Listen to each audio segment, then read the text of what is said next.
साथियों, आज के इजलास की सदारत कर रहे दरगाह बंदा नवाज से तशरीफ लाए कर्नाटका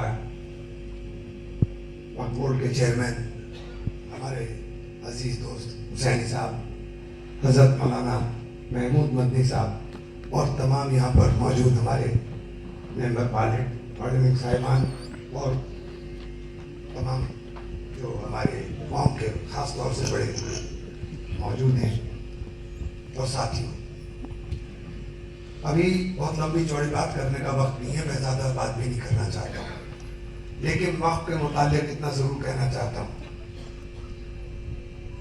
कि जो मंशा सरकार की है वो हमारी प्रॉपर्टीज को हथियाने की या खुर्द करने की है।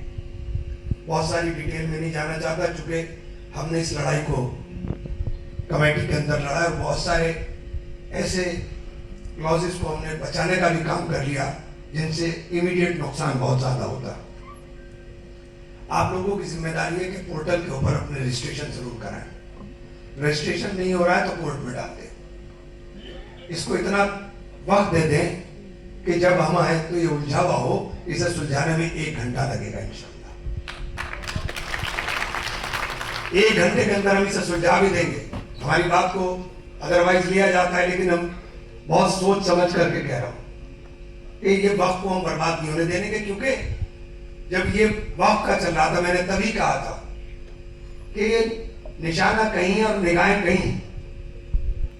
निशाना हम पर लग रहा है लेकिन निगाहें हिंदुस्तान के उन तमाम बड़े मंदिरों के ऊपर हैं जिनके पास अकूत संपत्ति है। और ये राम मंदिर के बाद इनकी मंशा आपके सामने जाहिर हो गई। अल्लाह ताला बहुत बड़ा है, तमाम चीजों से खुद पर्दा हटाने का काम करता है। अब ये पर्दा लोगों की आंखों से हट रहा है। एक बात आपसे भी कहना चाहता हूं कि हिंदुस्तान के अंदर रहने वाले मुसलमान के लिए सेक्युलर होना जरूरी नहीं है, मजबूरी भी है।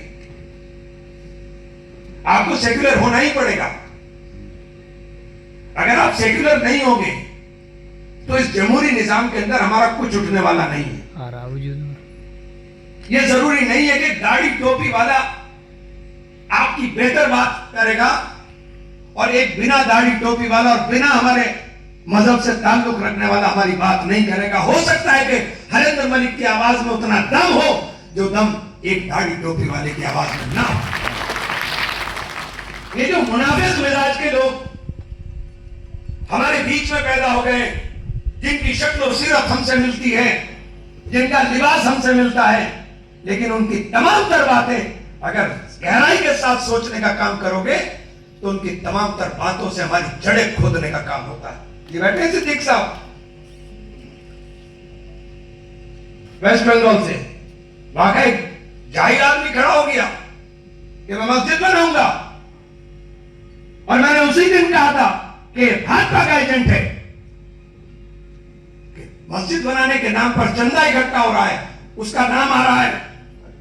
खत्म कर रहा हूं, 2 मिनट, कोई नहीं, 1 मिनट में खत्म कर दिया मैंने।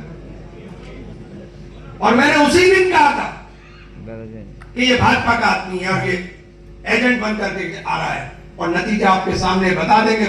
मिनिस्टर भी थे वहां पर, वो दोनों सीट से चुनाव जीता, उसे मुसलमानों ने नहीं जिताया। लेकिन कुछ हमारे जज्बाती लोग आ जाते हैं जज्बात में। आपके जज्बात से काम नहीं चलेगा, अब अक्ल से काम चलेगा। हजरत मौलाना महमूद मदनी साहब बैठे हुए हैं, जो लड़ाई जमीयत ने लड़ी, जो जंग आजादी के अंदर जमीयत का काम रहा।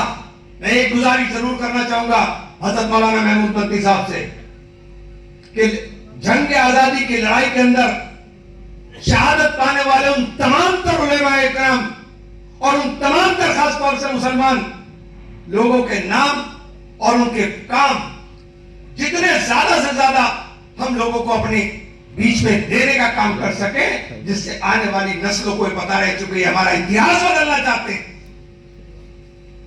ये आपकी जिम्मेदारी अगर आपने उठाई तो यकीनी तौर पर, क्योंकि बात बहुत करना चाहता था, वक्त है नहीं, तो आप तमाम साहिबान का बहुत बहुत शुक्रिया साथियों। आप सभी हज़रात का बहुत शुक्रिया। आपने मुल्क के मुख्तलिफ हिस्सों से तशरीफ़ लाए हुए ऑनरेबल एमपीज़ और एक्सपर्ट ऑफ लॉज और कानून सभी की आरा सुनी और सभी की तकरीरों से तसीर तफरोज़ तकरीरें अपने अपने